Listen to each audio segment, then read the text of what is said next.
What's up, guys? All right, now one of the first things I like to work on with dogs is waiting at doors. Having good impulse control changes their behavior generally across the board. So what I like to do is just teach a dog, like, you only get to go through the door when I give you permission. Now that really benefits a lot of things, but just for this purpose, what we can create is, like, when we open the door, we don't have him run out, so right there, we're just gonna have him running. So the better option is to just have him wait. Now, I haven't done anything with e-collar conditioning with him, so the first time I go out here, it's just gonna be the leash and him. And then I like to use something I call, I forgot my keys. Now, I don't trademark this or anything, but basically what I want him to do is stop and look at me like this, and then I'm gonna allow him to go through the doorway once I get that eye contact. So it's gonna look like this. I'm gonna sing his name, tell him to wait, and then if he doesn't wait, if he goes through, I'm gonna go back into the house, and then I'm gonna come back again. We're gonna repeat it until I can get him to stop at the threshold for me. So this is what it's gonna look like. Go through the door, say cash wait, and we're gonna stop right there. Now, sometimes wait, so we just go back in. Forgot my keys. We're just gonna go a little bit back into the house and then go back to the doorway. Now when I open up, cash wait, go back in, and then we turn around, cash wait. Now we almost stopped that time, so I don't know if you saw a little hesitation on his part. Cash wait, good. Now there's the wait we're looking for, but he went through ultimately after I asked him to stop. So he's getting close. Cash wait, good. Now, if I face him frontally as I come through the door, this kind of ensures that I will be able to, it kind of puts a little bit of pressure on him. So once I get to this point, when I get to that point, when I face him going through the door, that's more beneficial than if I walked sideways. Cash wait, good.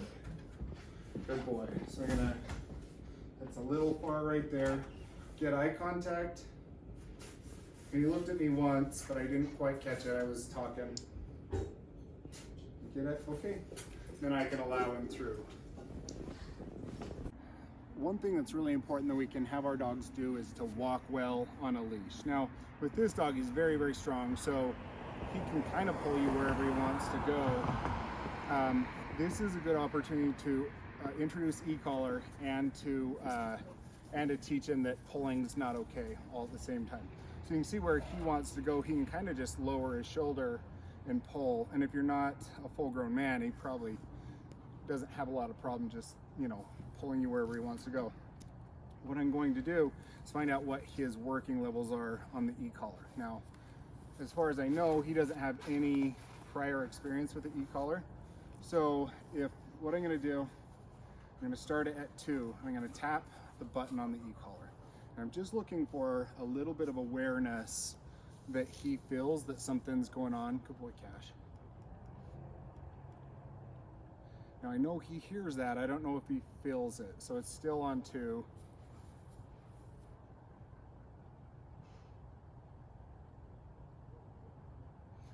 So I got that up to 9 before I felt like he felt it right there. So my guess is, in this session, I'll be working between like 6 and 9 on the e-collar. Now, I'm gonna start using the e-collar, whenever he makes the leash tight. And then I'm gonna call him to me. And what he's gonna start to do, he's gonna start to associate coming to me with getting reward and also with taking off that pressure of the e-collar. So I watch for this to get tight and I push the button. Cash. Good boy. And then if he doesn't, so there's a dog out there that he's paying attention to. Good boy. And then as he fixates on that dog up there, I'm not gonna keep petting him and rewarding him. So I'm pushing right here. Cash. Good boy.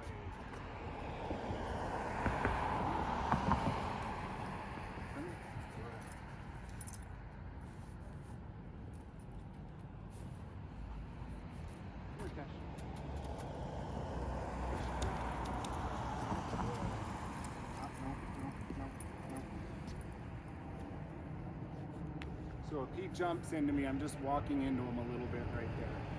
So we're gonna keep working on this a little bit, just make sure he's really understanding how to release the pressure of this on the e-collar.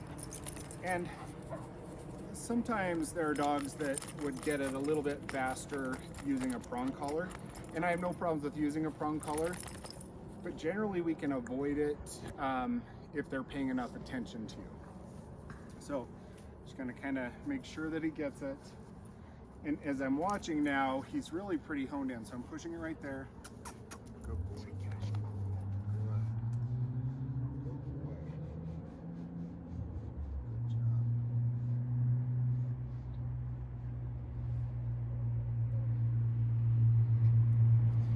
Now, when he came up to me that time and sat down, as long as he was honed in on me and just present in that moment, I wanted to keep petting him until he lost interest. And then it's important with affection that you're not overdoing it once they turn away and become kind of done with that situation.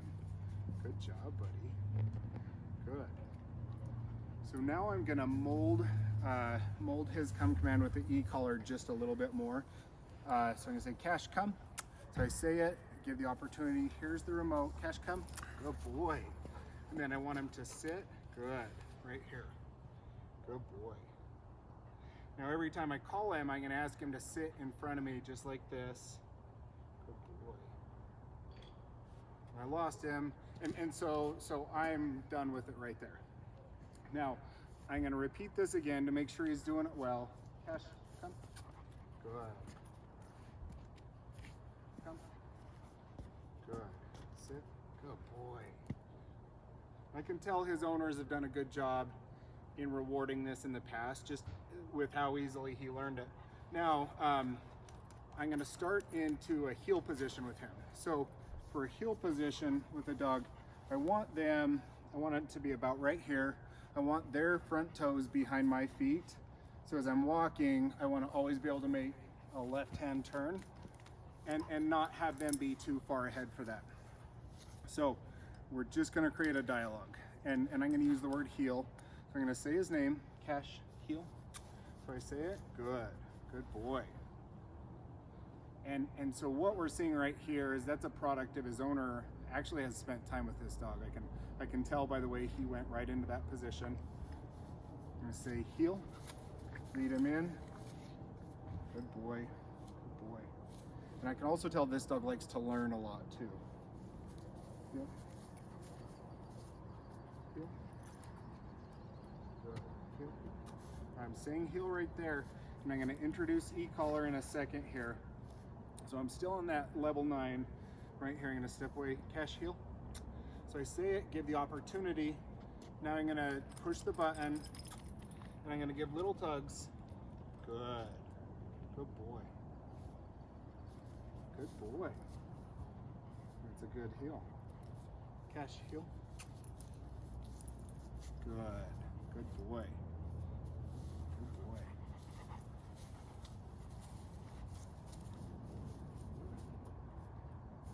Heel. Pushing, letting up.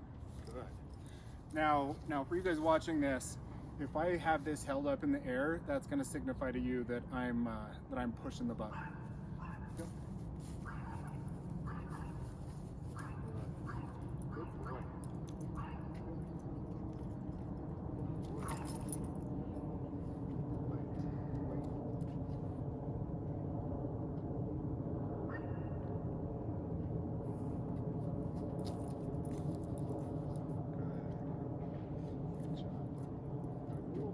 So I'm going to change direction, hold down this button until right there. Good boy.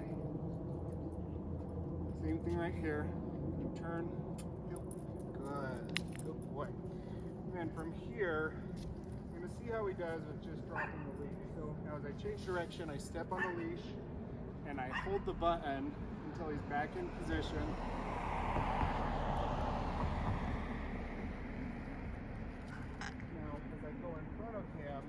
What I'm going to do is I'm going to really start petting once he's in the correct heel position. So this is a little too far ahead, so I hold the button. Good. Good boy.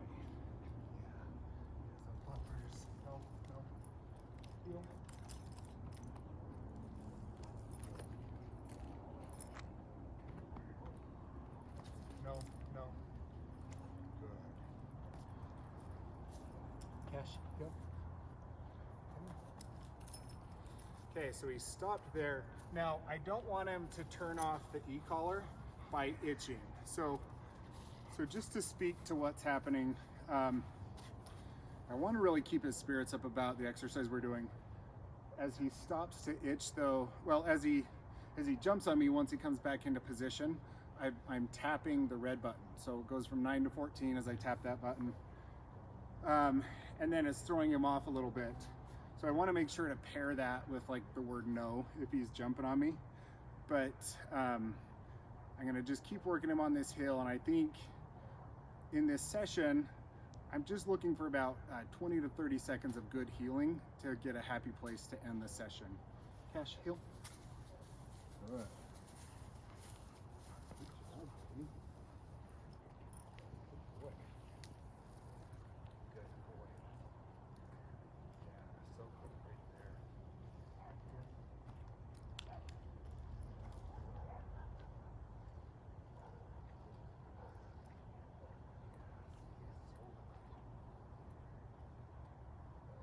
Now he's a little far in front of me.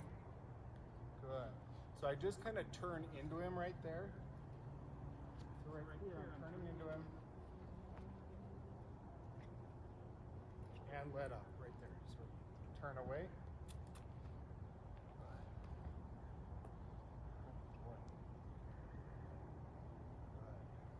Cash. Good boy.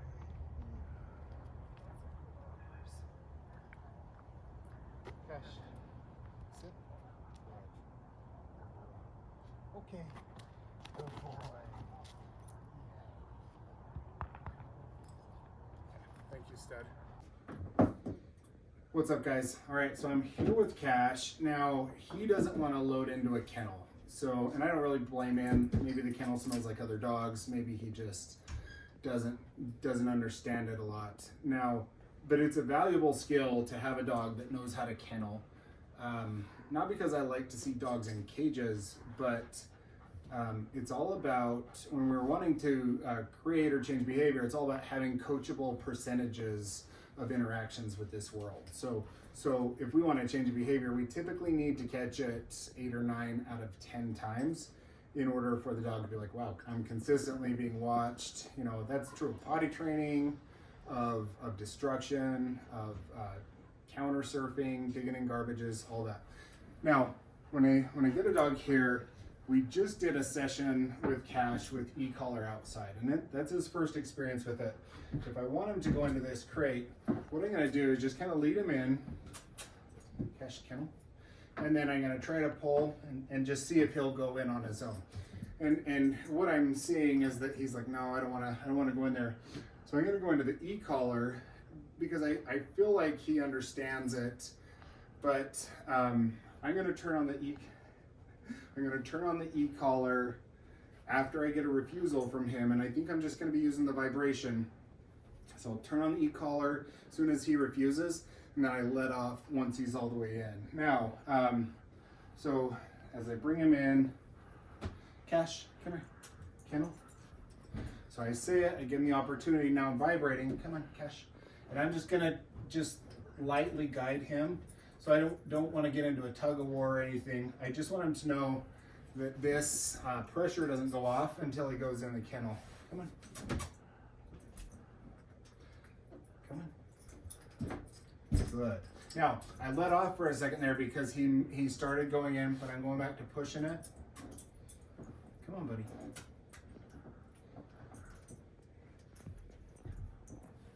Come on, Cash. Good. Good boy.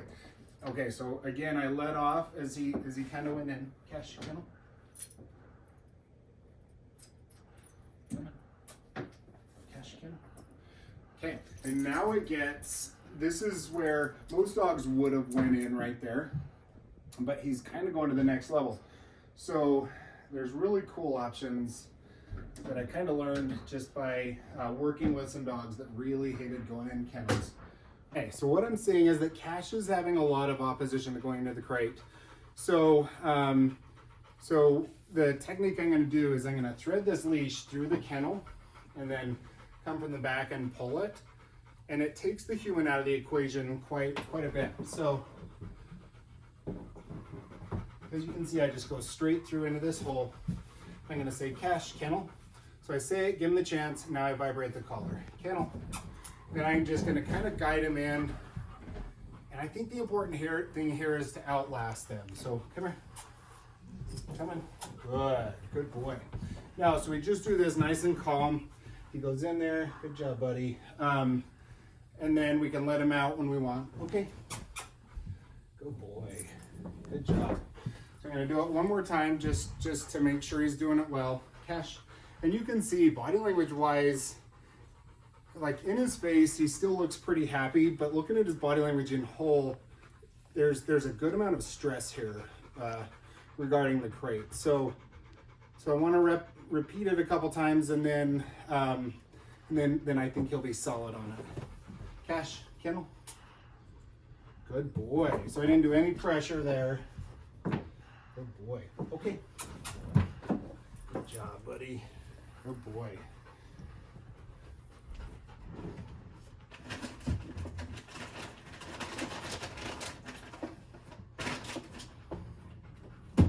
Cash, kennel. Good boy. Get him some treats. Okay. Good. Good. And that's how I use the e-collar to get him in their kennel.